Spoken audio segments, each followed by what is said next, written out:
Agradecemos esta extraordinaria exposición del doctor Tinoco. Ya nos dejó muy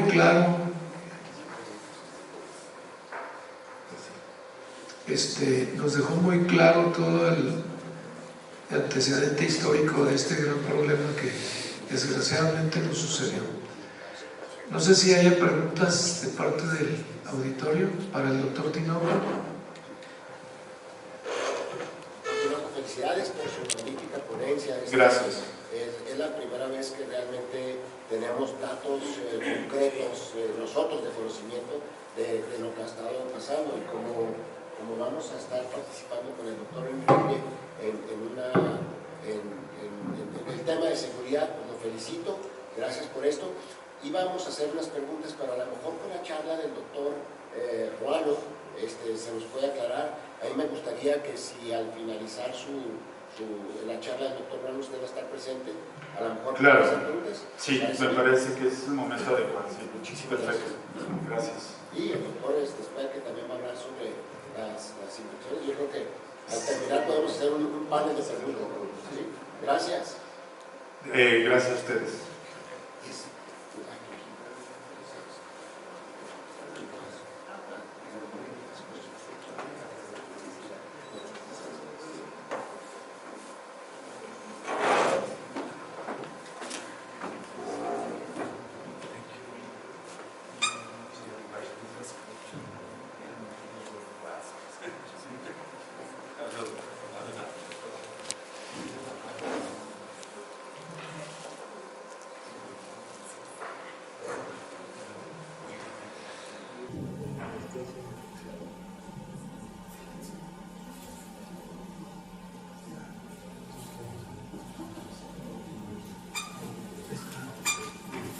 Bien, enseguida el doctor Raúl Carrillo Esper, ya el doctor Hernández Cortés ya nos platicó también de todas las cartas credenciales del doctor, entonces ya no andamos en eso y se queda con ustedes el doctor. Gracias. Muy buenos días a todas y a todos ustedes. Bueno, antes que nada, agradecer a la Federación, al doctor Enrique Hernández, al doctor Gerardo Prieto por la invitación a este curso taller, muy interesante y muy ad hoc para lo que desgraciadamente se está viviendo ahorita aquí en la ciudad de Durango, y bueno, que es algo excepcional a nivel global. Esto que está pasando nunca se ha presentado, a nuestro real saber y entender, en ninguna parte más del mundo. Por lo tanto, su abordaje científico, metodológico, epidemiológico es muy importante para que no vuelva a suceder. Y bueno, yo les voy a hablar en los siguientes minutos de algo que ya lo saben muy bien ustedes, lo han repasado seguramente recientemente, que es esta asociación entre anestesia neuroaxial e infecciones. Y antes de iniciar, bueno, envío a nombre de la Academia Nacional de Medicina y del presidente de la misma, el doctor Germán Fajardo Dolci, un saludo a todos ustedes, en el entendido de que la Academia Nacional de Medicina está ocupada y preocupada por este problema que está sucediendo aquí en la ciudad. Las infecciones en anestesia son más frecuentes de lo que uno piensa. Habitualmente, cuando todos los que nos dedicamos a esto damos una anestesia, pensamos en muchas cosas, ¿no? La planeación, el preoperatorio, el manejo transoperatorio, cómo vamos a manejar el dolor, pero pocas veces pensamos en que el paciente se puede infectar. Y un paciente sometido a cualquier procedimiento anestésico, y esto sí es muy importante comentarles, ustedes lo saben, no hay procedimiento anestésico pequeño. Todo implica una gran preparación y un gran conocimiento y habilidades para poderlo realizar. Pero el paciente que va a ser anestesiado es altamente vulnerable a desarrollar alguna infección. ¿Por qué? Porque parte de la práctica que hacemos todos los días es romper las barreras naturales de defensa. Desde poner un catéter periférico, una línea venosa pequeña, una línea arterial, no se diga un catéter venoso central, intubar al paciente, o sea, todo lo que hacemos, invadir el neuroeje, invadir los plexos o los nervios periféricos, todo esto condiciona de que estemos invadiendo estructuras, zonas que son habitualmente estériles. Con la intubación rompemos toda la protección a la vía aérea y así sucesivamente. Entonces, todo lo que hacemos inherentemente lleva la ruptura de lo que habitualmente nos protege de infecciones bacterianas, como estamos viviendo ahora, infecciones por hongos. Entonces, esto lo debemos de tomar en cuenta en la planeación. ¿Por qué? Porque además de que el paciente es vulnerable, cada vez vemos más situaciones que favorecen que se desarrollen infecciones. Pacientes adultos mayores, pacientes diabéticos y otros más, porque la lista es muy grande. No se diga los pacientes oncológicos. ¿En dónde están involucrados los procesos infecciosos en la anestesia? Pues en todo lo que hacemos. En la anestesia general, en la TIVA, también está sujeta a que pueda desarrollarse infecciones graves, sobre todo por el uso de propofol y la invasión venosa. En la anestesia regional, en la anestesia neuroaxial, que es lo que nos ocupa ahora, en los procedimientos algológicos, en la anestesia local, o sea, una infiltración local para algún procedimiento conlleva también el riesgo de una infección, y para la pseudoanalgesia que utilizamos cotidianamente. Entonces, en todo va este espectro de que puede el paciente infectarse. ¿Cuáles son las rutas de infección?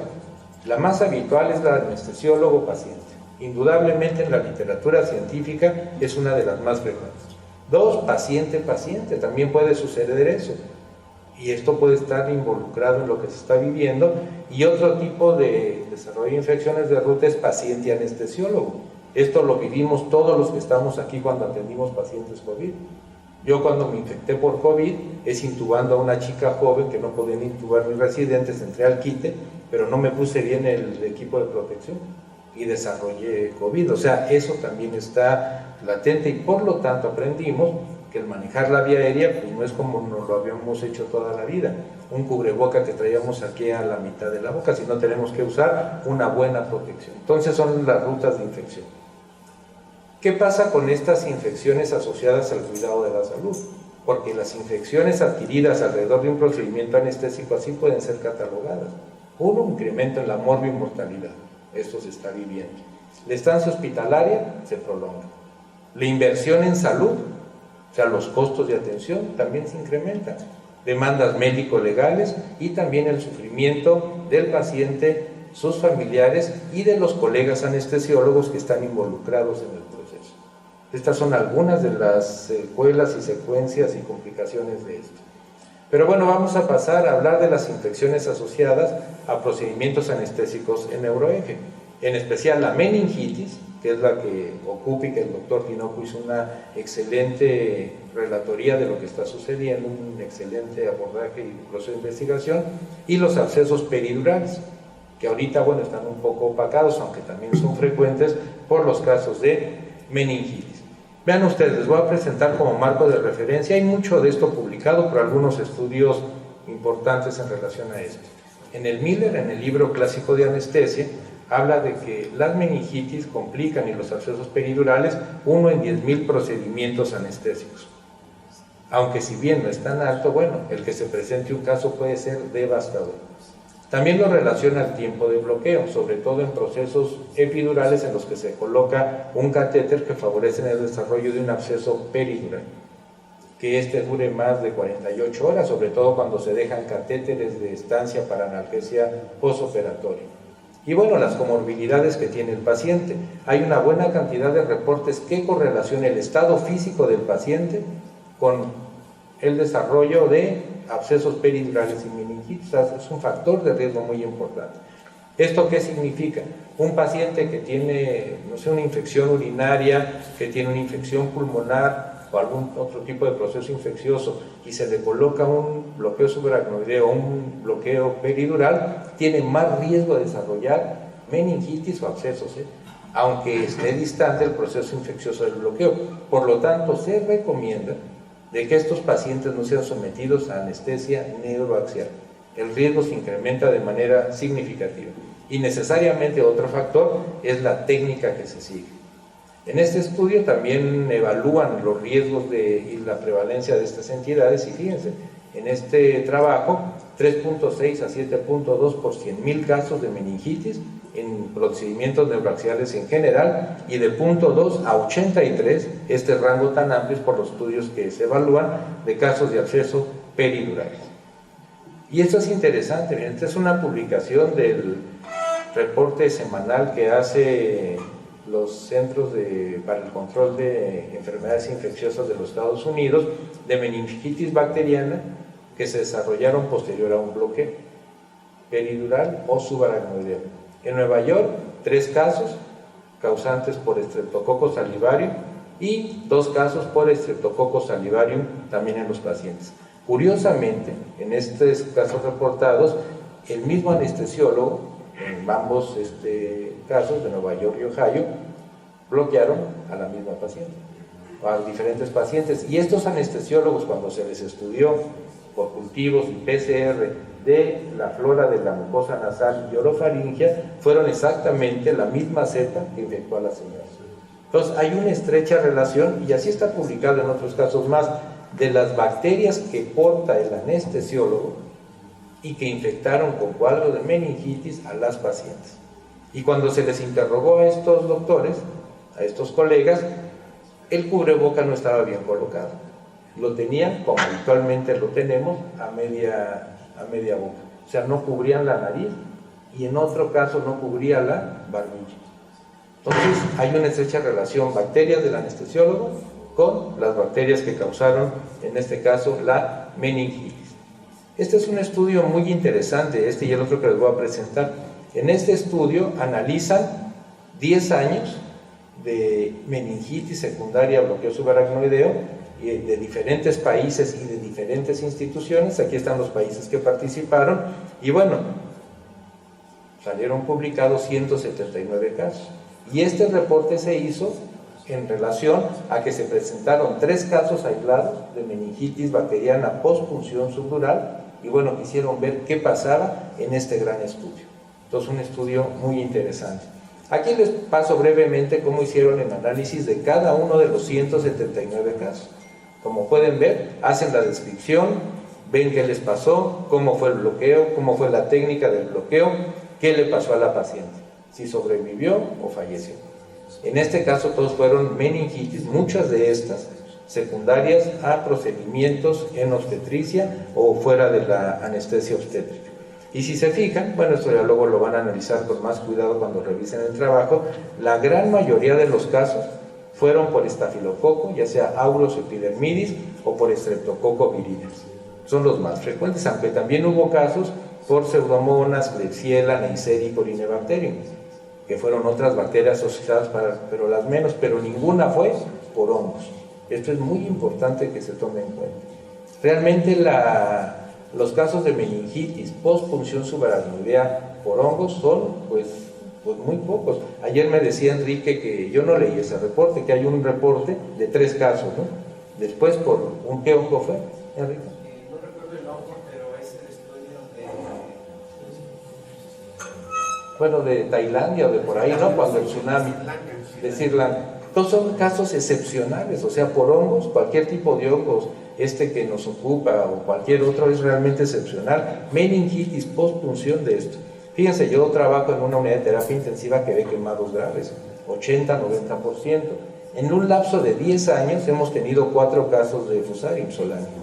Y son pacientes gravemente quemados, les digo 80-90, inmunodeprimidos, todo. Y fueron infecciones de la piel. Cuando estos pacientes ya ven que por ley se les tiene que hacer autopsia, se cultiva sistema nervioso y meninges. Y en estos casos no hubo el Fusarium en sistema nervioso.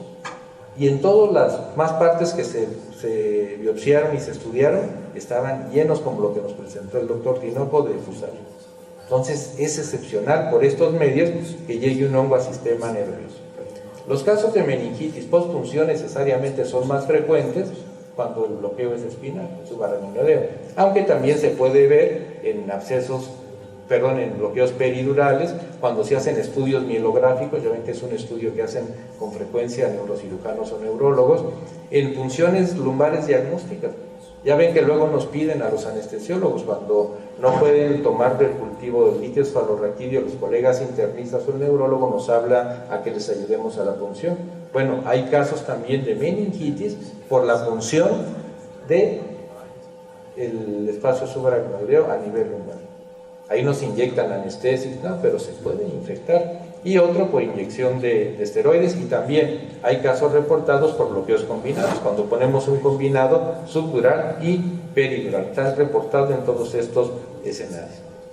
A mi saber entender, el estudio que con mejor puntualidad estudia esto es este que ven aquí. 10 años también de estudio, esto en un país nórdico. ¿Qué pasó en relación al desarrollo de meningitis postpunción? Fíjense, analizan 1.260.000 bloqueos espinales, 450.000 bloqueos peridurales y 200.000 bloqueos epidurales que se usaron para técnicas algo lógicas. O sea, esto ya son cerca de 2 millones de pacientes que estudiaron. Y vean ustedes, de estos 2 millones de pacientes estudiados, solamente se presentaron 42 casos de infección, tanto meningitis como abscesos peridurales. ¿Esto qué quiere decir? Que el desarrollo de meningitis posterior a un bloqueo subdural o epidural son extremadamente raros. Pero con una que suceda puede ser catastrófico y devastador para todos. Entonces, esto es importante que lo tomen en cuenta. Aquí pueden ver en el recuadro el número de casos de meningitis y absceso peridural. Necesariamente la meningitis se lleva el primer lugar. Y vean en obstetricia, de estos 2 millones de pacientes casi estudiados, casos obstétricos, 2 complicaciones de hematoma espinal, también afortunadamente excepcionalmente raro, a pesar de que se use anticoagulación profiláctica perioperatoria, un caso de absceso peridural, 7 casos de misceláneos. En misceláneos entran otras complicaciones neurológicas, pero vean, meningitis purulenta, no, de 2 millones de pacientes, tanto obstétricas como no obstétricas, o sea, de todos los tipos de cirugía. Entonces, bueno, esto es muy importante tomarlo en cuenta porque no es algo cotidiano, afortunadamente. Y los gérmenes más involucrados en esto, necesariamente los mismos de otras descripciones: Streptococcus viridans y Staphylococcus. De ahí porque la cobertura que se estableció para el tratamiento de estos pacientes: Anfovec, Bori, Banco y la ampicilina, como ya lo comentó el doctor Tinoco muy bien. Entonces vean, de esto que podemos concluir que son muy raros, o sea, no es lo habitual. Entonces, pero bueno, puede suceder. La meningitis, bueno, el cuadro ya es muy característico, ya lo escribió el doctor Tinoco, no voy a enfatizar más en esto. Y bueno, habitualmente no se ve nada en la tomografía, en la resonancia, en estudios iniciales, pero bueno, en ocasiones y en cuadros avanzados se puede ver reforzamiento de las meninges en la resonancia magnética. Y bueno, los abscesos peridurales también son una emergencia, y estos se pueden presentar a los pocos días o en otros pacientes a las semanas de que se les desarrolló la infección inicial o la contaminación. Vean, también es poco frecuente, 2.5 a 3 casos por 10.000. En analgesia obstétrica, un caso por 255.000 pacientes. O sea que por 1 millón de pacientes bloqueadas, ya peridural fundamentalmente, hay 4 abscesos peridurales. O sea, también es excepcionalmente poco frecuente, pero puede suceder. ¿Cuáles son los gérmenes más frecuentes? Estafilococos, estreptococos y gram negativos, fundamentalmente la Escherichia coli. ¿Y los hongos? Pero en estas grandes series de millones o miles de pacientes no está involucrado ningún hongo, hasta lo que he revisado. Y bueno, ya se tienen bien establecidos la estrategia diagnóstica y los algoritmos de tratamiento, que no vamos a hablar ahorita, al igual que los de meningitis. Bueno, vamos a pasar ahora, ¿qué dice la CDC? Bueno, la meningitis postpunción, tanto subdural o por contaminación peridural y los abscesos peridurales, tienen diferentes mecanismos de transmisión. El más frecuente, anestesiólogo, paciente, es el más frecuente. En todo lo que uno lee y lo que van a revisar es el más frecuente. ¿Cómo se puede transmitir? A través de aerosoles, de la boca o de la nariz. Por eso el buen uso del cubreboca. Y por eso tendremos que cuestionarnos si los anestesiólogos nos tenemos que hacer, pues, rutinariamente o como parte del proceso, cultivos de la nariz y de la orofaringe, de la boca, para ver qué es lo que está sucediendo, qué gérmenes tenemos, ¿no? Otro, la contaminación de la piel. Es otra vía también de otra ruta de infección. Entonces, de la piel del paciente. Entonces, hay pacientes de alto riesgo que tienen colonizada la piel, sobre todo diabéticos, adultos mayores. ¿Me entiendes? Entonces, otra ruta también que puede ser. La diseminación hematógena, que no hay que olvidarla, sobre todo en pacientes que ya tienen procesos infecciosos agregados, como les decía, el equipo, la técnica, los viales y las infusiones. Esto es lo que viene en la normativa y lo que describe la normativa de la CDC. Esta tabla se ve un poco pesada, pero bueno, es lo que está reportado. Para empezar, la piel del paciente. Esa puede ser una ruta de la infección. Otro, como les comentaba, la colonización en poblaciones de riesgo, que también hay que evaluar y valorar. Si el paciente tiene o no un proceso infeccioso, que ya les decía que aumenta necesariamente el riesgo. La colonización de faringe y de la nariz del personal médico, eso también hay que estudiarlo, es muy importante. Los aerosoles, que vamos a hablar un poquito más de los aerosoles más adelante, no seguir los protocolos. En prácticamente todos los trabajos concluyen de que la falta del seguimiento del proceso del procedimiento anestésico fue el causante o está relacionado al desarrollo de la infección. La vestimenta, eso lo dejamos luego en segundo lugar. Fíjense, nosotros habitualmente llegamos al quirófano, esto es prácticamente en todo el país, yo diría en todo el mundo, ahora usamos todo nuestro traje quirúrgico o la ropa de calle. Pocos, o sea, no sé aquí cómo sea, pero pocos se quitan el uniforme quirúrgico que ya traen y se ponen sobre este mismo el de quirófano, no sé aquí cómo sea, pero eso puede pasar, ¿no? Y es una fuente constante y muy importante de infección. Entonces, la ropa y los zapatos. Muchos colegas entran al quirófano, se ponen las botas y creen que poniéndose las botas ya los zapatos ya están protegidos, pues no. Y los zapatos andamos en la calle, en el hospital, nos ponemos las botitas y eso no funciona. Y qué se diga de los celulares, de los que no voy a hablar, porque bueno, ya todos sabemos lo que pasa con ellos.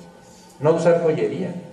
Y hay una buena cantidad de estudios en las que la bacteria que condicionó la infección, tanto la meningitis o el absceso, no estaba ni en la boca del anestesiólogo ni en la nariz, pero sí estaba en los aretes, los colguijes, los anillos o las uñas, por debajo de las uñas. Por eso se recomienda que las chicas, las doctoras, tengan las uñas bien recortadas para evitar el acúmulo de bacterias u hongos por debajo de las uñas, ¿no? Entonces, bueno, es otra de las rutas de infección. Lavado de manos. El lavado de manos sigue siendo el problema fundamental. Está perfectamente bien demostrado que el lavado de manos del anestesiólogo, no en todos, pero sí es muy frecuente, no sea el adecuado y no sigue el proceso. Para un buen lavado que puede eliminar bacterias y esporas o levaduras de las manos y por debajo de las uñas, es un lavado que tenga más de 30 segundos. Idealmente 60 segundos y con un cepillo de clorexidina. De lo contrario, se eliminan algunas, pero no todas. Y no se eliminan las más resistentes, como son levaduras y las esporas, que es lo que también aquí compete. Usar bien el cubreboca, no a media nariz, ya les dije de estos casos que estaba mal puesto y desarrolló meningitis postpunción.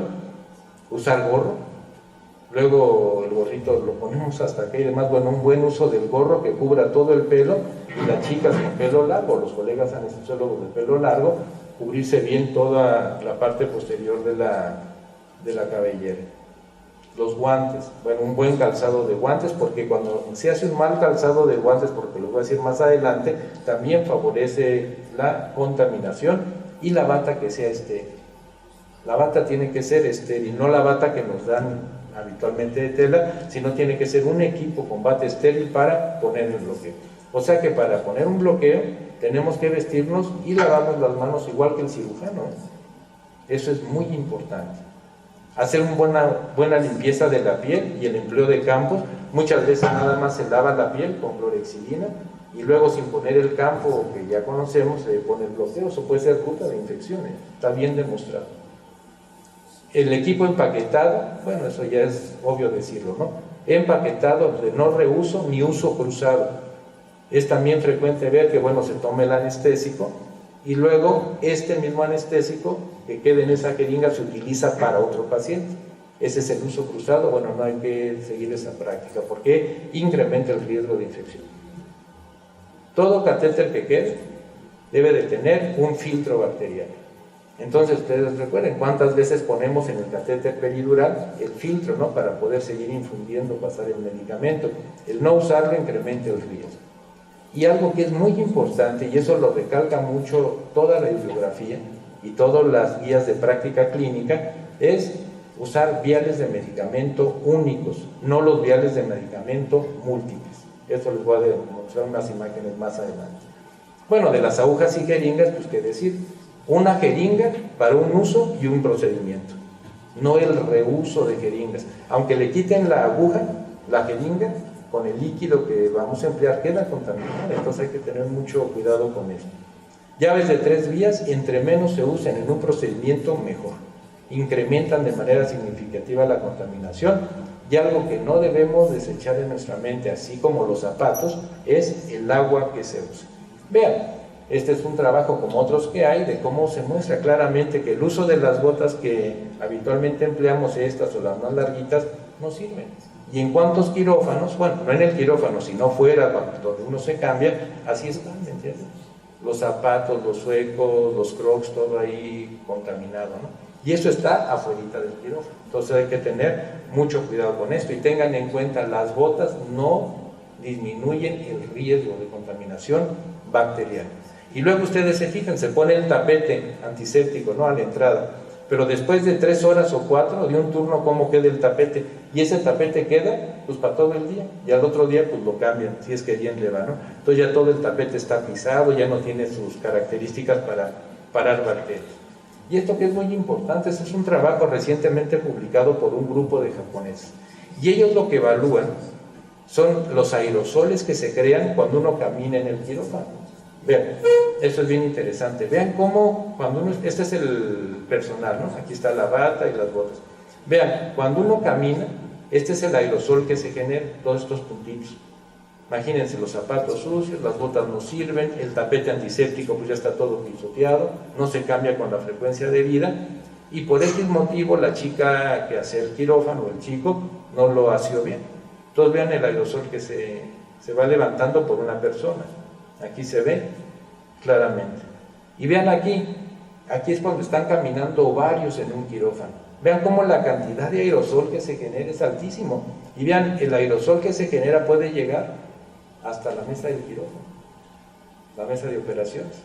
Entonces es muy importante. Y también, entre más gente esté caminando en el quirófano, más aerosol se genera. Por eso se recomienda que la gente dentro de quirófano se ocupe del lugar donde debe estar, no caminar mucho, porque esto levanta esto. Y en estos aerosoles, ¿saben qué van? Estafilococos, estreptococos, E. coli, que es lo que se ha estudiado, pero también pueden ir levaduras y esporas.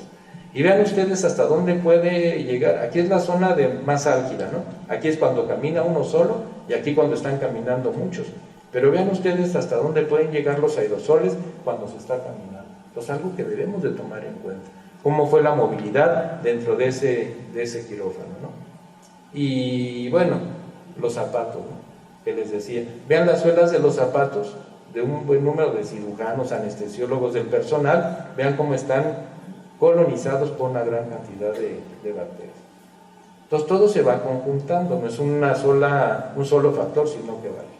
Hay una campaña muy fuerte, el doctor Barak va de conocer de esta, ¿no? Una sola aguja, una sola jeringa en un solo tiempo. No rehusar. Cargamos X medicamento, lo pasamos y se va a la basura la jeringa y la aguja. No está limpiecita, nomás la usé para una, ¿no? Y esto es un problema serio. Porque en los paquetes que se hacen de quirófano en los hospitales privados, ustedes lo saben, le ponen una hojita una ampollita de atropina, una jeringa de 5 centímetros, bueno, todos lo vivimos. Y se hace mucho reuso de la jeringa y de la aguja. Entonces métanse a esta página, es de la CDC, de esta gran campaña que se está llevando a nivel global. Entonces, cada vez que se use, desechar. Que usó 5, no importa, que usó 10, no importa. Una jeringa es extremadamente barata. Entonces, tomen en cuenta esto y los invito a que visiten esta página. Y bueno, y también está ya el proceso que se debe de seguir para poder cumplir con este objetivo de seguridad. Y también existe, fíjense, la lista de chequeo para usar una jeringa y una aguja. Entonces es muy importante que esto lo tomen en cuenta. Y algo que hay que evitar es el uso de múltiples viales. Entonces, estos contenedores de múltiples viales no hay que usarlo ya.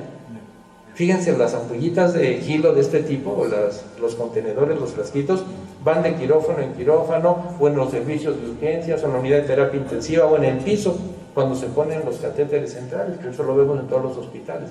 Va a poner el doctor su catéter y pide la Gilo y le lleva a la enfermera la que está abierta de hace 4 días porque todavía tiene un poquito, ¿no? Entonces, los multiviales generan un riesgo muy importante. Entonces, además de no usarlos, tanto de los univiales como multiviales, hay que ver las características del líquido, si no está turbio y demás, ¿no? Recomiendan también de que los univiales tienen que ser, antes de ser abiertos, limpiados con clorexidina. La gran mayoría no lo hacemos, eso está mal. Entonces hay que limpiarlos muy bien con clorexidina y alcohol, ponernos guantes. Casi siempre cargamos nuestros medicamentos sin guantes y posteriormente usarlos. Entonces son las recomendaciones internacionales, uso de guantes. Lo que les decía, una sola jeringa, una sola aguja y mantener muy limpio tanto este bulbo de la ámpula como el bulbo del multivial. Pero no usen multiviales, es un elevado riesgo de multiviales. Bueno, y aquí vienen las recomendaciones, ¿no? Otro problema que también tenemos es que luego diluimos medicamentos no con el agua estéril que viene en la ampulita, sino que de la misma solución del paciente luego se toma de ahí el líquido para diluir los medicamentos. Eso no hay que hacerlo, porque aunque limpiemos con alcohol o clorexidina la entrada para tomar el agua, bueno, se va a contaminar. Hay un alto riesgo de contaminación. Y esto es lo que les decía de la contaminación o contagio cruzado paciente-paciente. Entonces, aquí está el multivial, aquí está la jeringa, se le inyecta a un paciente infectado, por ejemplo, aquí en este caso con virus de hepatitis C, bueno, se tira la aguja, ¿no? Ya no lo voy a aplicar, pero se deja la jeringa, y esta jeringa ya contaminada, se vuelve a tomar el líquido de este multivial y se le inyecta a otro paciente. Entonces, este es un ejemplo de contaminación o infección de transmisión paciente-paciente. Y muchas veces pasa esto, ¿no? Hay que tomarlo en cuenta. El uso adecuado del cubreboca. Muchas de las infecciones descritas en la literatura se asocian a que el cubreboca, como les digo, viene aquí o no tapa la barba. Entonces tiene que cubrir, como ya saben, pues toda la nariz, boca y barbilla, el mentón. Y bueno, hay una gran cantidad también de trabajos, carteles y todo del uso adecuado del cubreboca. No se olviden la colonización nasal y orofaringia que tenemos todos nosotros. En los hospitales públicos que vemos muchísimos pacientes, ustedes lo saben, el doctor Tinoco es experto. Es diferente la flora nasal orofaringia de alguien que nunca ha estado en un hospital trabajando como nosotros a los que trabajamos en un hospital. Nosotros estamos colonizados no nomás por Staph, por Streptococcus, sino también por E. coli, Klebsiella y demás. Entonces, bueno, cuando hay este tipo de problemas infecciosos, siempre los procesos de análisis recomiendan que al anestesiólogo se le hagan cultivos y PCR de nariz y de flora orofaringe, todos los hisopados que les digo. Y bueno, las mezclas, ¿no? Todas las mezclas de medicamentos también condicionan un elevado riesgo de infección y se clasifican, como ven en la tabla, de bajo, mediano o alto riesgo. Una práctica de muy alto riesgo es el multivial. Eso es muy importante y seré enfático en esto. La calidad del aire. Bueno, de los quirófanos donde trabajamos, ¿cuántos tienen filtro cepa? Pues ninguno, que yo sepa. Puede haber algún quirófano, un hospital que tenga filtro cepa, pero la mayoría no. Y fíjense, en un quirófano, ¿sí?, con filtro cepa y que esté filtrando el aire cada hora y con varios recambios, tiene 35.200 partículas menores de 5 micras en el ambiente. Ahora imagínense el que no tiene recambio de aire y que no tiene filtro cepa, porque muchos quirófanos luego son cuartos acondicionados a quirófano y bueno, así no funciona. Y en esas partículas pues hay bacterias, de cuando vamos caminando, ya vieron las imágenes, ¿no?, de cómo se distribuye, o puede haber levaduras o puede haber también esporas. La calidad del agua. Ayer lo comentábamos en la noche. Este trabajo es interesantísimo porque evalúa la calidad del agua, porque hubo un brote de infección por hongos, en este caso por el que hay aquí en la ciudad de Durango, en una unidad de trasplante de células hematopoyéticas, o sea, trasplante de médula ósea. Y fíjense, ellos encontraron que no nada más Fusarium y varios hongos venían ¿de dónde? Del agua municipal, que es lo que yo les comentaba, que contamina los reservorios de agua hospitalaria, o del mismo receptor del reservorio de agua hospitalaria que se queda ahí acumulado. Entonces aquí analizaron qué pasó después de los casos que hubo y llegaron a que la fuente de contaminación fue el agua municipal, llega a los reservorios hospitalarios y ahí viene la infección. Y vean qué interesante lo que van a ver aquí. Ellos analizan todo un año de qué es lo que sucedió, pero vean cómo los hongos van teniendo una periodicidad estacional. Y Fusarium, que es el rojo, que es lo que estaba también contaminando, fue más frecuente entre el verano y el otoño. Aquí los casos cuando aparecieron, entre verano y otoño, que es cuando Fusarium tiene mayor pico. Entonces no se les olvide, porque con esa agua nos lavamos las manos, y si no nos las lavamos bien, podemos tener las esporas en las manos. Entonces es muy importante analizar el aire de los quirófanos y también el agua que viene, el agua municipal. Entonces, bueno, en otro estudio, que es este, de un hospital francés, también encontraron Fusarium en el sistema de distribución del agua del hospital. Puede ser otra causa también, hay que tener muy en cuenta eso. Todos vamos al baño. Y bueno, luego a media cirugía, si es larga, pues nos dan ganas de hacer pipí. ¿Qué es lo que pasa? También el aerosol del baño. Entonces estamos a media cirugía, ganas de hacer pipí por el café del agua, y le decimos al colega, a nuestro residente más, aguántame lo que voy al baño. Y habitualmente sale uno al baño a hacer pipí, y cuando le jala el agua, viene este flujo, este aerosol que se genera, y habitualmente cuando le jalamos al agua, ¿sí?, estamos cerca de esto. ¿Qué pasa si el colega anestesiólogo sale, hace pipí, ya sea la doctora o el doctor, le jala, viene el flujo, y con el mismo uniforme que salimos a hacer pipí, no les entramos al quirófano? No lo cambiamos, o sea, no es una práctica común, y pensamos que no pasa nada, pero sí pasa. ¿Y qué tal si este flujo, que ya está bien estudiado, ¿no?, tiene E. coli, tiene cuanta bacteria, tanto de la vía urinaria, y si es popó, pues más todavía. Y en este flujo también pueden ir levaduras y pueden ir, y con ese mismo entramos en un quirófano. ¿Entiendes? Cuando tendría que ser cambio total de ropa, o sea, como si volviésemos a entrar por primera vez al quirófano. Entonces debemos de también tener en cuenta esto. El hang time, o sea, hay dos tiempos muy importantes en el uso de medicamentos en quirófano, y este es uno muy importante, que es el tiempo entre la preparación y la aplicación del medicamento, especialmente las mezclas. Entonces cargamos medicamento, lo tenemos en la jeringa, alguno lo aplicamos inmediatamente y otro tardamos en aplicarlo. Ayer también lo platicábamos, y práctica común es que los colegas tengan las jeringuillas aquí en la bolsa de la pijama aquí. El hang time, ese tiempo se prolonga, y eso condiciona también contaminación y crecimientos bacterianos, ¿no? El estilete. Vean todo lo que se ha estudiado en relación a estas infecciones. Ponemos el bloqueo peridural o subaracnoideo, y luego ponemos, algunos, no todos, el estilete. En lo que tomamos las muestras, inyectamos, o el peridural le metemos el estilete. Esa salida y entrada del estilete incrementa de manera significativa el riesgo de infección.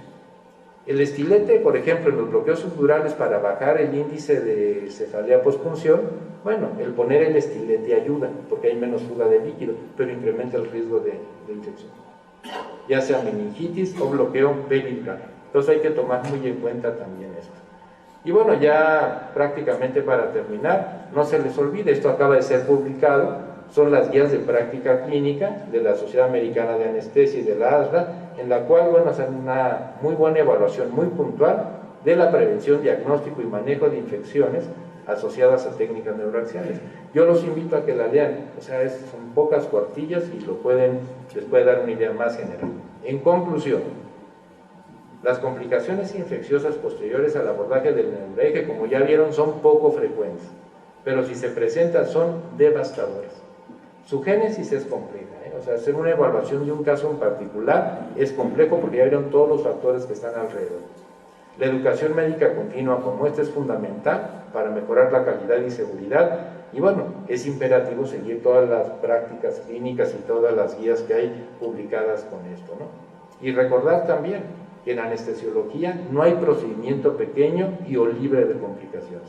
No desdeñemos lo que vamos a hacer cotidianamente, sino como pasa aquí en la caricatura, ¿no? Que le dice la doctora al paciente, dice, bueno, su operación puede tener problemas y puede tener complicaciones, como que le salgan alas o le salga una aureola, ¿no? O sea, pues que se va al cielo, ¿no? Entonces hay que tomarlo en cuenta, es muy importante. Y bueno, ya para terminar, reitero mi agradecimiento a la Federación, al doctor Hernández, al doctor Prieto, al comité local aquí del colegio y a todos ustedes por el tiempo que me brindaron. Gracias.